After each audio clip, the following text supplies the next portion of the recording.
Kinwestiona sa Korte Suprema ang zero subsidy ng PhilHealth sa ilalim po ng 2025 national budget. Samantala, pinagpatuloy na po ng Supreme Court ang ikalawang araw ng oral arguments sa mga petisyon kontra sa pagsoli ng halos 70 bilyong pisong sobrang pondo ng PhilHealth sa National Treasury. Moira Encina Cruz sa balitang yan. Naghain ng petisyon sa Korte Suprema ang health reform advocate na si Dr. Tony Liachon para questionin ang zero subsidy ng PhilHealth sa 2025 national budget. Ayon kay Liachon, labag sa saligang batas, sin tax law at sa universal healthcare law ang di paglalaan ng subsidiya sa PhilHealth. Anya ito unang pagkakataon na nangyari ito sa kasaysayan ng bansa na hindi binigyan ng pagpapahalaga ng presidente at ng Senado at Kamara ang kalusugan ng mga mamayan na ginagarantiyahan ng konstitusyon. Ngayon, si President Bongbong Marcos bilang Pangulo, hindi niya pinondohan yan, bagkus siniro niya. So paano ho ngayon matutupad yung adhikain ng Universal Healthcare Law na mag-i-increase ka ng benepisyo at mabawasan ang premium rate natin percento ng ating GDP.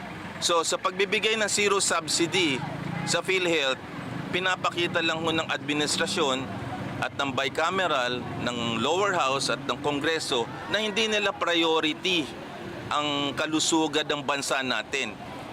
Basic right to yan. Dapat ang pinakamataas na ibibigay mo ay kalusugan at saka edukasyon.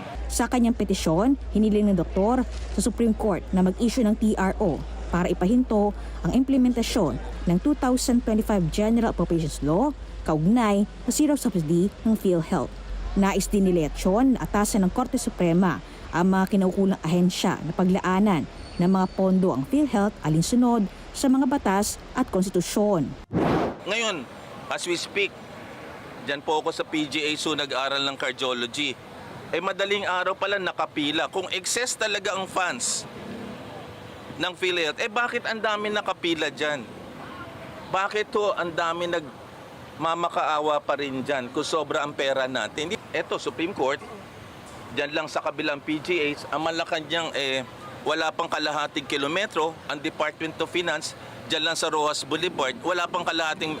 Bulag ba sila para hindi makita ang Philippine General Hospital na pumipila ang mga tao? Samantala, ipinagpatuloy ng Supreme Court ay kalawang araw ng oral arguments sa mga petisyon kontra sa paglipat ng halos 90 billion pesos na sobrang pondo ng PhilHealth sa National Treasury. Sinabayan naman muli ito ng mga kilos presta ng iba't ibang grupo para igiit na labag ang nasabing hakbangin. Umapila ang grupong Syntax Coalition at ibang health workers at advocates sa Korte Suprema na atasan ang gobyerno na ibalik sa PhilHealth ang 60 billion pesos na una nang nailipat sa National Treasury. Panindigan ng mga grupo na iligal at may negatibong epekto sa PhilHealth members ang nasabing fund transfer na dapat ay pinapakinabangan ng mga ito at hindi mapunta sa unprogrammed funds at sa mga kamay ng politiko. Sobra-sobra. Ginagawa talagang political patronage yung kalusugan. No? Hindi dapat magpatuloy ito. Kasi hindi nila pondo yan. No? Ginagamit nilang, inaangkin nila para itaguyod yung kanilang political na ambisyon. Napakalinaw po ng batas natin na kailangan pinopondohan ng gobyerno yung premium na counterpart niya sa PhilHealth. So whether bad or good ang intentions ng gobyerno, ang malinaw po nag-violate sila ng batas.